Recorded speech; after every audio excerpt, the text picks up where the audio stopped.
Salut à tous et bienvenue pour cette nouvelle Starship Update, l'émission qui vous résume toutes les actualités du programme Starship. Pour cet épisode, je vous propose de prendre quelques nouvelles de la Starbase avant de m'absenter une dizaine de jours pour le travail, histoire de vous donner donc quelque chose à vous mettre sous la dent avant mon départ. Ouais, c'est sympa. Et puis aussi pour réduire le volume de nouvelles à couvrir quand je serai de retour. Je sais que vous êtes très occupé. Ah bon? Qui c'est qui vous a dit ça? Alors au programme pour cet épisode, on va parler du chantier de la tour numéro 2, du retour des restes du booster B11, des nouvelles images de la mission Polaris, et on verra aussi les préparatifs du vol test numéro 5, qui vous allez voir ont pris une tournure inattendue sur le pâture orbital, l'étage 0 du Starship.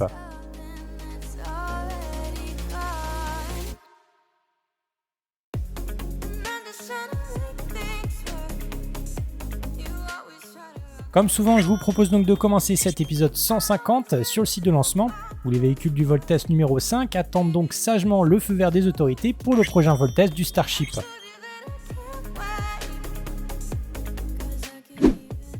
Sur l'ancienne ferme à Ergol, SpaceX optimise son temps d'attente et commence à refaire les fondations sur les emplacements des anciens GSE, ces grands réservoirs de carburant verticaux construits puis démantelés par l'entreprise d'Elon Musk. Selon Greg de l'équipe du Discord, pour rappel le lien du serveur est en description, SpaceX mettra en place de nouveaux supports pour y installer 2 réservoirs horizontaux couramment stockés sur le site de Massey, dont on reparlera un petit peu plus tard. Ils seront probablement utilisés pour y stocker de l'azote liquide, notamment utilisé pour refroidir les ergols qui sont ensuite envoyés vers la table de lancement.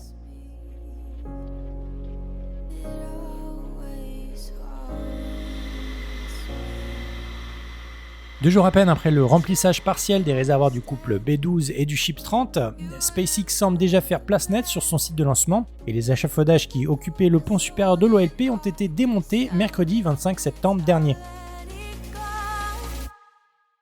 24 heures plus tard, les choses ont pris un tournant inattendu à la Starbase, en tout cas pour moi, puisque SpaceX a aussi démonté les unités de centrage de la table de lancement. Pour rappel, ces extensions sont utilisées pour guider le booster Super Heavy lors des opérations de levage du véhicule sur son pas de tir. Autrement dit, la prochaine fois que le prototype B12 quittera l'OLP, ça sera normalement à la force de ses 33 moteurs Raptor lors du tant attendu vol test numéro 5. Voilà, je vous avoue que personnellement, je m'attendais à voir de nouveaux tests des bras de la tour, notamment en utilisant le mini booster B14.1, mais bon, je me suis planté et ce sera certainement pas la dernière fois.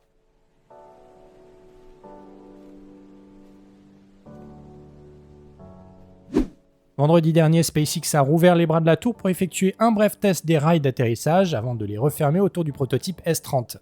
Les ingénieurs semblent donc satisfaits des derniers tests et suffisamment confiants pour lancer le booster B12 et tenter son rattrapage lors du prochain vol orbital.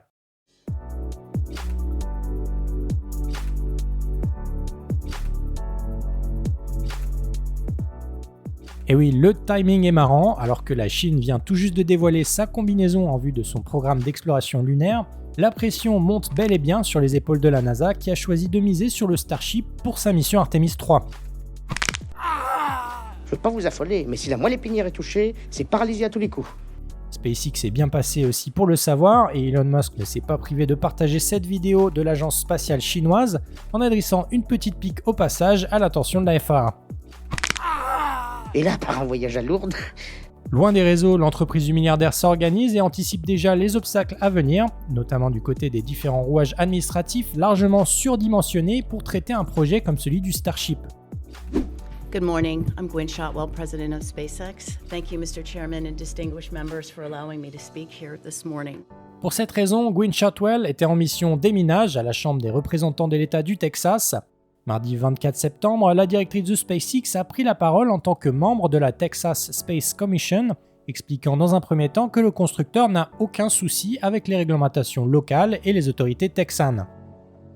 Selon Shotwell, SpaceX travaille d'ailleurs main dans la main avec le Texas Commission on Environment Quality, l'organisation qui a récemment infligé une amende à SpaceX pour avoir activé son déluge avant d'obtenir le feu vert de la part des autorités locales.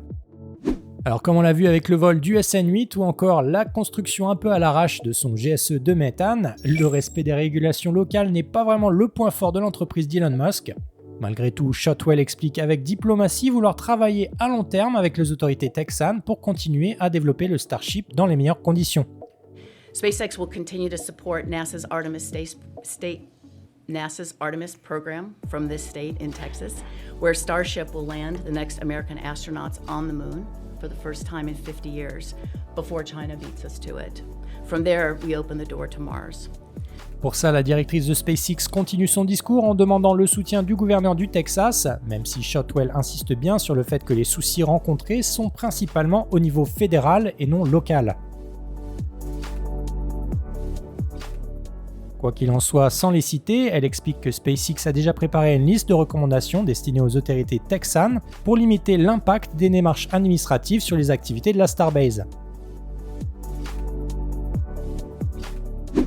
Pendant ce temps-là, de retour sur les réseaux, on a eu droit aussi à une ribambelle de photos postées sur X par SpaceX, notamment du Starship assemblé sur son pas de tir, comme pour partager leur impatience avec nous, ou encore faire un appel du pied subtil aux agences environnementales en charge du dossier Starship.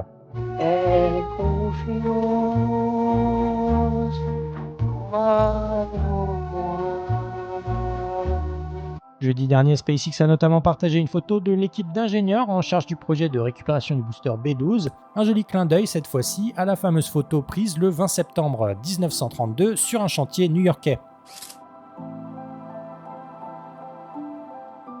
Comme vous en doutez, et c'est pas une mauvaise chose, les exigences de sécurité ont bien changé depuis cette photo en noir et blanc, et ça vaut aussi pour la boisson qui accompagnait le pique-nique des ouvriers de SpaceX qui poursuivent aussi leur travail sur la tour numéro 2.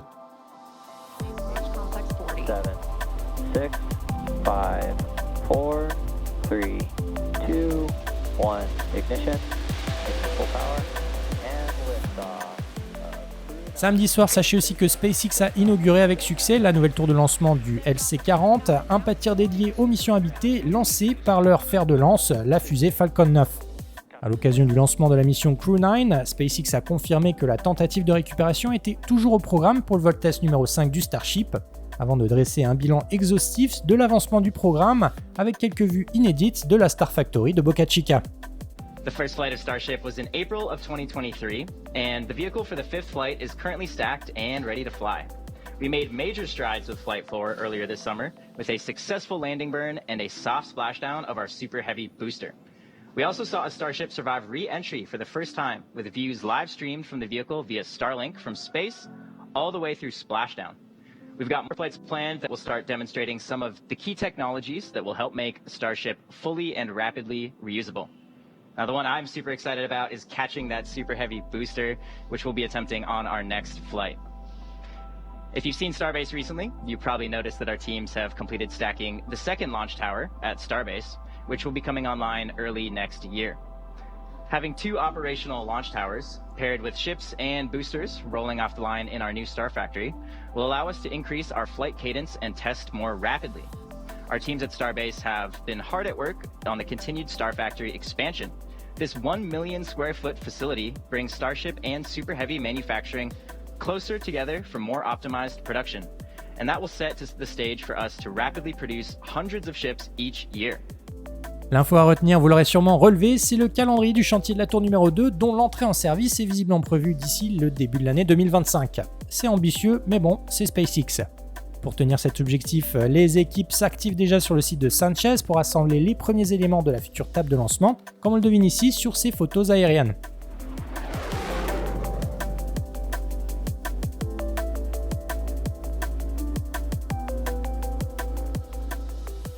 Si vous avez l'œil, vous reconnaissez certainement les pièces repérées à la Starbase la semaine dernière et dont on parlait déjà dans l'épisode 149.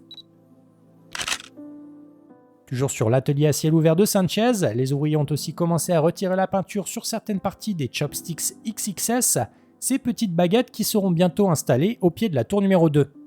L'objectif est le même que pour la première tour de lancement, c'est de renforcer les bras en vue des premières tentatives de récupération de la tour du pad orbital B.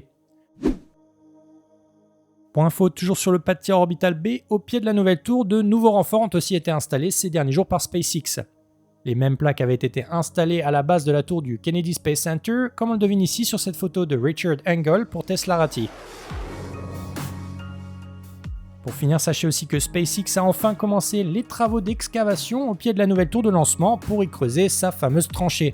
Si tout se passe comme prévu, on devrait bientôt donc voir le premier Carnot prendre forme à la Starbase et les choses vont devenir de plus en plus intéressantes et passionnantes à suivre sur ce chantier qui nous réserve, à mon avis, bien des surprises. Alors pour ne rien manquer de la suite de cette aventure et tout savoir sur le nouveau pas de tir imaginé par SpaceX pour dompter son Starship, pensez à vous abonner et surtout à activer les notifications. Merci d'avance pour votre petit coup de pouce.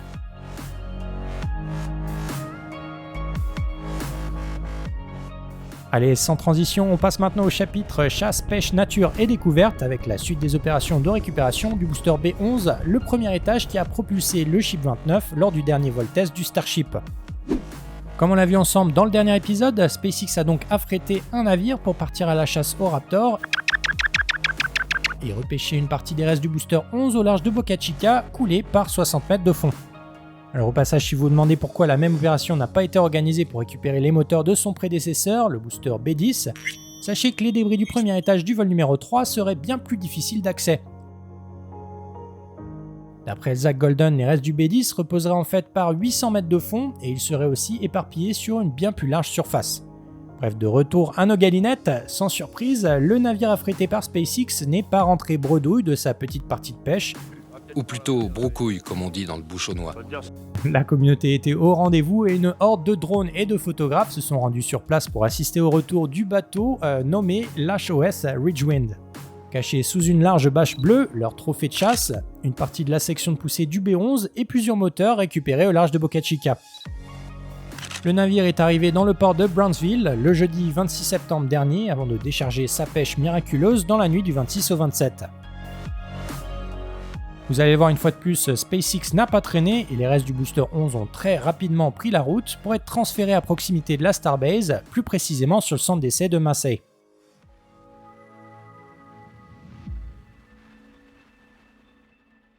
Et oui, en effet, dès les premières heures du jour, Jack Bayer était parti en reconnaissance pour surveiller les installations de la Starbase à la recherche des précieux Raptors du B11. C'est bon là. C'est bon. Hey. Fais gaffe. Le photographe qui travaille pour la chaîne NASA Spaceflight a rapidement posté sur X ces clichés montrant les premiers moteurs repêchés avec succès, rapatriés et stockés en bordure du centre d'essai de Massey. Un petit peu plus tôt, Starship Gazer, toujours sur le pied de guerre, a veillé toute la nuit pour nous partager ces images exclusives de la section de poussée en cours de transfert entre le port de Brownsville et le stand de tir acheté par SpaceX.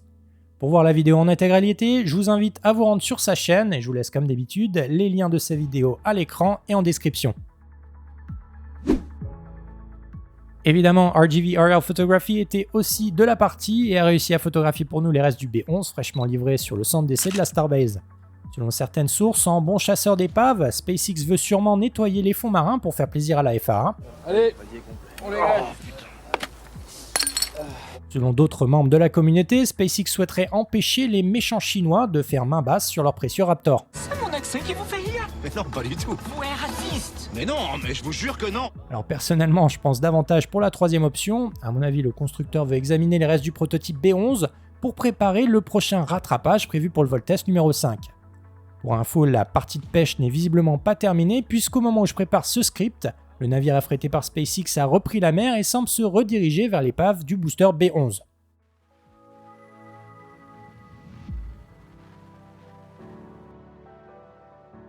Allez, pour finir cet épisode 150, je voulais partager avec vous quelques belles images postées par SpaceX 2 semaines après le retour de la mission Polaris.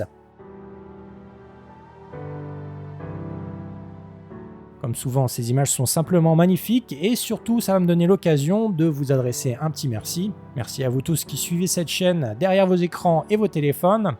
Sachez que j'ai posté la première Starship Update le 10 septembre 2021 et la série vient donc de fêter ses 3 ans. 3 mois.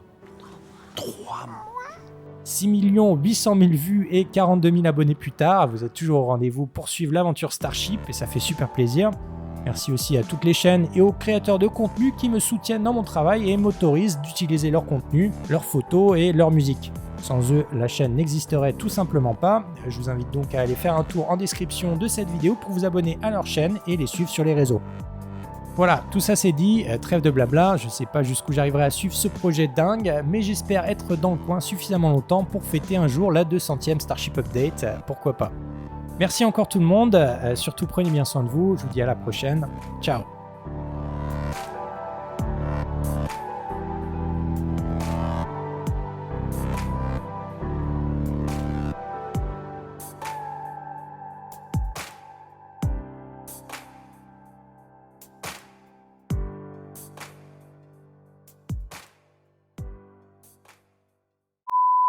C'est le bon chasseur. Il voit un truc, il tire.